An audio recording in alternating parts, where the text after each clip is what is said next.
afternoon. This is Joann from 12, who will graduate soon and get into the university. Here, I have a question. What kind of cities do you want to live in?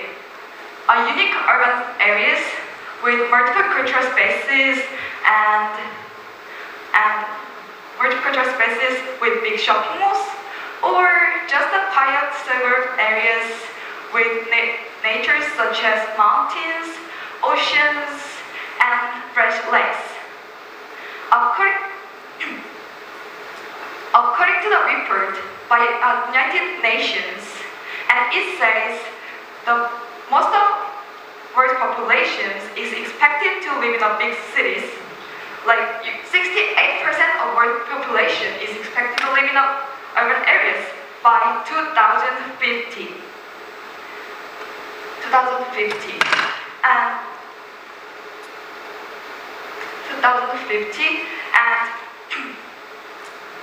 most of people, especially young people, wants to live in big cities such as Seoul, Tokyo, Shanghai, Beijing, or New York, because the big cities can support people to have more job opportunities with multiple cultural spaces and the convenient facilities.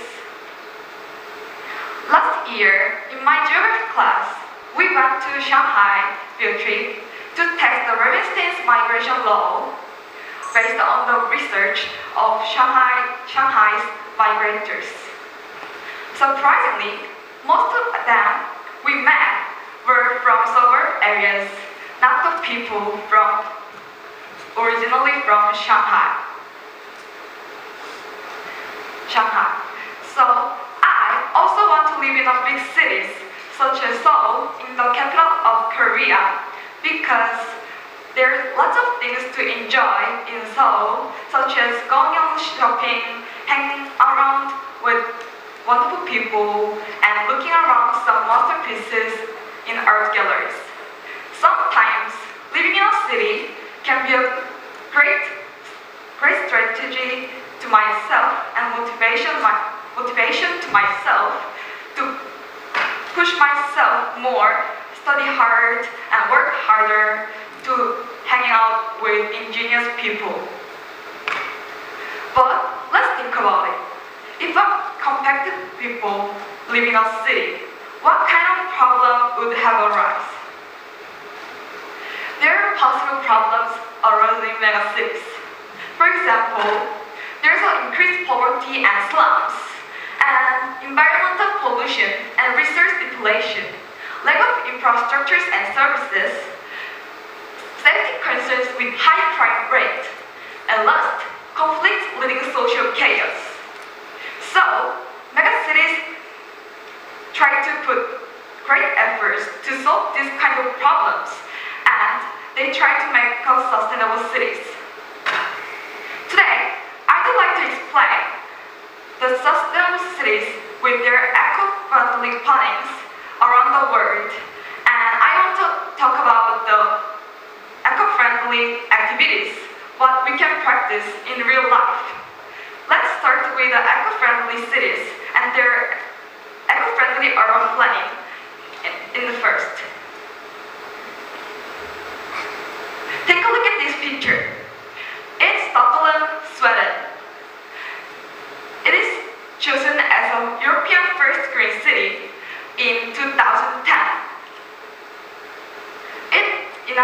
It's enhancing its sustainability through various efforts, using renewable energy and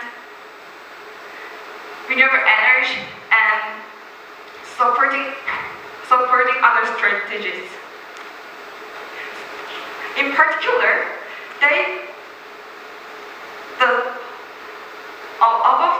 all energy, they support 70% of energy uses is covered by the renewable energy.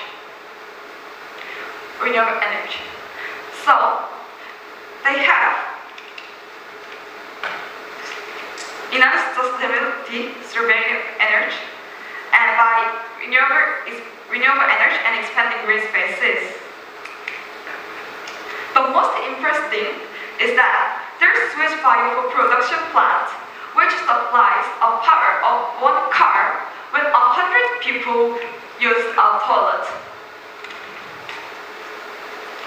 It also improves its sustainability by using public transportations and reducing the using of automobiles. Second is Copenhagen, the capital city of Denmark. Do you know, here I have a question. How many plastic bags do you use in a year? I feel like I use 2 or 3 plastic bags a day, and even more 100 of plastic bags in a year. I found out the interesting result of Danish research. Do you know how many plastic bags Danish use a year? Danish use only 4 plastic bags in a year. In a year, is it so surprising? Besides this, they practice eco-friendly city planning by enhancing eco-friendly public transportation systems and infrastructures with reducing automobiles. This is the last, Shanghai, China. Shanghai have eco-friendly planning by using of solar power generating rooftops across the city. Also, they have eco-friendly constructive standards of city buildings and increased green spaces too. So, eco-friendly city planning solve environmental problems, but also they can improve the quality of citizens' life, and they contribute to cities' economic development by using renewable sources. Also, establishing eco-friendly practices can be a great strategy to sustainable cities.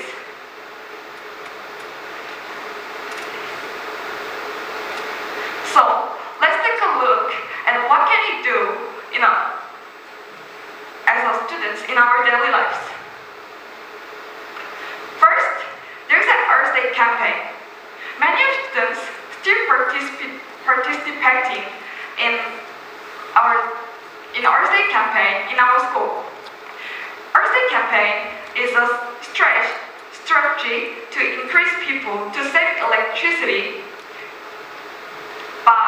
as a sustainable project.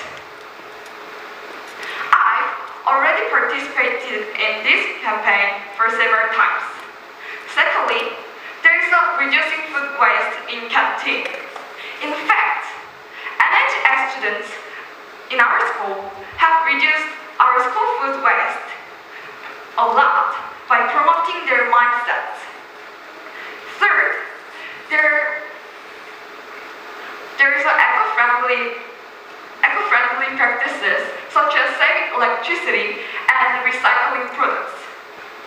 We can just unplug the unused electronics or just turn off the unused lights in our daily lives. Are those practices so easy? Yes. Fortunately, there are lots of eco-friendly practices ongoing Boston International School. I, as a senior of Boston International School, recommend you join this kind of eco-friendly activities and take some time to think about what can we do for eco-friendly and sustainable cities. And if we engage in eco-friendly practices, and we can also make a sustainable future for all the people in Earth. future generations can be also helped by us and our practices of eco-friendly activities. This is my last event of my high school, and thank you so much.